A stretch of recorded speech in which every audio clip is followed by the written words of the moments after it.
திராவிட model ஆட்சியில் நாங்கள் கோயில் நிலத்தை பாதுகாத்தோம். பழனிக்கு மொட்டை போடுவாங்கன்னு தான் நம்மலாம் பார்த்தோம். பழனிக்கே மொட்டை போட்ட ஆட்சி விஜய் ஆட்சி. இன்றைக்கி நாட்டு மக்களுடைய முகத்தில் இன்றைக்கி விபூதி அடிச்சிருக்கிறாங்க. நான் கேட்கக்கூடிய கேள்வியெல்லாம், அதிகாரிகளை காப்பாற்றுவதற்கு இந்த அமைச்சர்கள் முன் வந்து வாலண்டரியாக பேட்டி கொடுக்குறாங்க. அறியாமையின் காரணமாக செஞ்சிட்டோன்னு சொல்ல வேண்டிய அவசியம் என்ன? Everything is in order register பண்ணலான்னு சொல்ல வேண்டிய அவசியம் என்ன? நீதிமன்றத்தில் வந்து வழக்கறிஞர்கள் வந்து மாற்றி பேச வேண்டிய அவசியம் என்ன? இதுக்கு பின்னால் யார் இருக்கிறாங்க? இந்த சதி செயலில் யார் ஈடுபட்டிருக்கிறாங்க? யாராவது ஒருத்தர் சப் ரிஜிஸ்டர் ஆஃபீஸில் போயிட்டு ஒரு டாக்குமெண்ட்டை கொடுத்துட்டு கோர்ட் ஆர்டரே வச்சுருந்தா கூட, கண்டெம்ட் வரைக்கும் போனால் கூட ரிஜிஸ்டர் பண்ணாத டிபார்ட்மெண்ட்டு எப்படி இதை ரிஜிஸ்டர் பண்ணுது? இதனுடைய உண்மைத்தன்மையை விசாரிக்க வேண்டிய அவசியம் இவங்களுக்கு ஏன் ஏற்படலை? ஏன் கவர்மெண்ட் பீட்டர்கிட்ட இவங்க ஒப்பீனியன் வாங்கலை? ஏன் மேல் அதிகாரிகள்கிட்ட வந்து இப்படிப்பட்ட ஒரு தீர்ப்பு வந்திருக்கு, ஏற்கனவே ஹெச்ஆர்என்சி டிபார்ட்மெண்ட்லேருந்து நமக்கு லெட்டர் வந்திருக்கு, இதை நான் என்ன செய்யட்டேன்னு ஏன் அந்த அதிகாரி கேட்கல? இன்றைக்கி சிபிசிஐடி விசாரிச்சுக்கிட்டு இருக்கு பழனியில். இந்த சிபிசிஐடி என்ன விசாரிக்க முடியும்? இதே காவல்துறை தான். எனவே இதனுடைய போக்கை நாங்கள் கொஞ்ச காலத்துக்கு கவனிப்போம், வாட்ச் பண்ணுவோம், மானிட்டர் பண்ணுவோம்.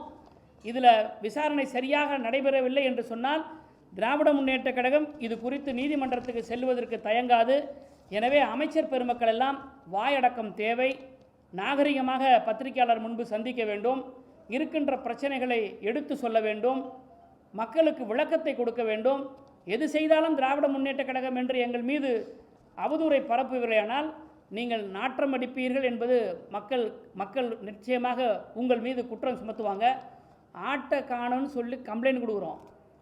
அந்த கம்ப்ளைண்ட் கொடுத்த பிறகு ஆடு வந்துருச்சுன்னு சொல்லிட்டு திருடனை விட்டுற கதையாக தான் அந்த மாதிரி இருக்குது. இவங்க என்ன பண்ணுறாங்க? ஜஸ்ட் லைக் தட் லேண்டு வந்து நாங்கள் மீட்டோம். நீங்களா மீட்டிங்க?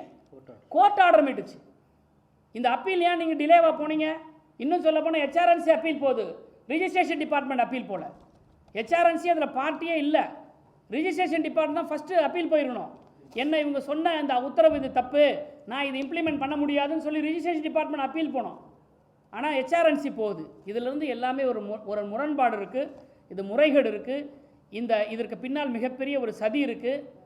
10 லட்சம் 15 லட்சம் பெருமான உள்ள சொத்தை வாங்குவதற்கு கூட பொருளாதார ரீதியில் பலமற்றவர்கள் என்று சொல்லப்படுகிற, நாங்கள் விசாரித்த வரை எங்களுக்கு அறியப்படுகிற அந்த இருவர் இன்றைக்கு 2 கோடி ரூபாய்க்கு இந்த சொத்தை வாங்கியிருக்கிறார்கள் சொன்னால், அந்த 2 கோடி ரூபாய் பணம் யாருடைய பணம்? யார் இது பின்னால் இருக்கிறது? ஏன் அமைச்சர்கள் முன்வந்து இவர்களை காப்பாற்ற வேண்டும்? இங்கே இருக்கக்கூடிய ஈடு இப்போ எங்கே போயிருக்கு? இன்றைக்கி எஃப்ஐஆரில் இவங்களை 4 பேரே காட்டியிருக்கிறாங்க. இது வரைக்கும் ஏன் கைது பண்ணலை? இரவுகளில் சமூக வலைதளத்தில் பணியாற்றக்கூடியவங்களெல்லாம் வந்து கைது கூடிய அரசாங்கம் இந்த குற்றவாளி ஏன் கைது பண்ணலை? இந்த விஜய் அரசாங்கத்தை பொறுத்த வரைக்கும் சமூக வலைதளங்களில் இவங்க வந்து ஆக்டிவாக இருக்காங்க தவிர சமுதாய பணியில் இவங்க மயங்கி இருக்கிறாங்க. தயவுசெய்து அந்த மயக்கத்திலேருந்து வெளியே வாங்க, நாட்டு மக்களுக்கு பணியாற்றுங்கன்னு மாண்புமிகு அமைச்சர் பெருமக்களையும் இந்த அரசையும் நான் கேட்டுக்கிறேன். திரு விஜய் அவர்கள் வெறும் கோட்டு சூட்டு போட்டுட்டு வந்து நான் வந்து தமிழ்நாட்டில் லஞ்சத்தை ஒழிச்சிட்டேன், 50 நாளில் நான் வந்து வானத்தை வில்லாக்கிட்டேன், வைகுண்டத்தை காட்டிட்டேன்ற சினிமா டைலாக்லாம் தேவையில்லை. உங்கள் முதுகு பின்னாடியே மிகப்பெரிய அளவில் புறையோடி ஊழல் இருக்கிறது. உங்கள் கட்சிக்காரங்க ஊழலாம் ஒரு பக்கம் விடுங்க, அரசுக்குள்ளே இப்படிப்பட்ட ஊழல் இருக்குது. ஏன் முதலமைச்சர் வாய் திறக்கலை? அங்கே கன்னியாகுமரி நாகர்கோவிலில் ஒரு பெரிய சம்பவம் நடந்திருக்கு, சிறைச்சாலையில் இறந்துருக்கிறாங்க. அது சம்பந்தமாக முதலமைச்சர் வாய் திறக்கலை. தமிழ்நாட்டினுடைய கடந்த முதலமைச்சர் திமுக ஆட்சியில் ஏதாவது நடந்தால் உடனே ஓடி வந்துடுவார் ஸ்டேஜ் போட்டு பேசுகிறதுக்கு, சிஎம் சார்னு. இப்போ where about CM is not known. எங்கே இருக்கிறார் முதலமைச்சர்? தேட வேண்டும். இதுதான் நாங்கள் தமிழ்நாட்டு மக்கள் மத்தியில் இருக்கக்கூடிய மிகப்பெரிய கேள்வி. நீங்கள் சொல்கிற அந்த 2 பேர் நாங்கள் வந்து பணம் இல்லாதவர்கள் கண்டுபிடிச்சு சொன்னீங்க. இதுவரைக்கும் நீதிமன்றத்துக்கு முன்னாடியோ அல்லது அரசோ இல்லை காவல்துறையோ யாரும் இதுவரை அவர் திரும்ப வெளிப்படுத்தல. நீங்கள் அதை கண்டுபிடிச்சீங்கன்னா நீங்கள் அவர் யாரும் சொல்ல முடியுமா? இல்லை, நான் உங்களுக்கு டாக்குமெண்ட் இருக்கேன். நாங்கள் விசாரித்த வரைக்கும் சார் நாங்கள் வந்து பேராக இருக்கின்ற ஆளை போய் பிடிச்சி கொண்டாந்து கூட முடியும். நாங்கள் சொல்லக்கூடிய பேரில் சேதுபதியும் இன்னொருத்தர் வந்து வெள்ளத்துறை, இவங்க 2 பேர் இருக்கிறாங்கன்னு சொல்கிறோம். அவங்க 2 பேரும், சேதுபதிங்கிறவர் வந்து அந்த கொடைக்கானல் பழனி பகுதியை சேர்ந்தவர், வெள்ளத்துறைங்கிறவர் உடுமலைப்பேட்டை பகுதியை சேர்ந்தவர். அவங்களுக்கு இந்த கெப்பாசிட்டி இல்லைன்றது எங்களுக்கு விசாரணையில் தெரியுது.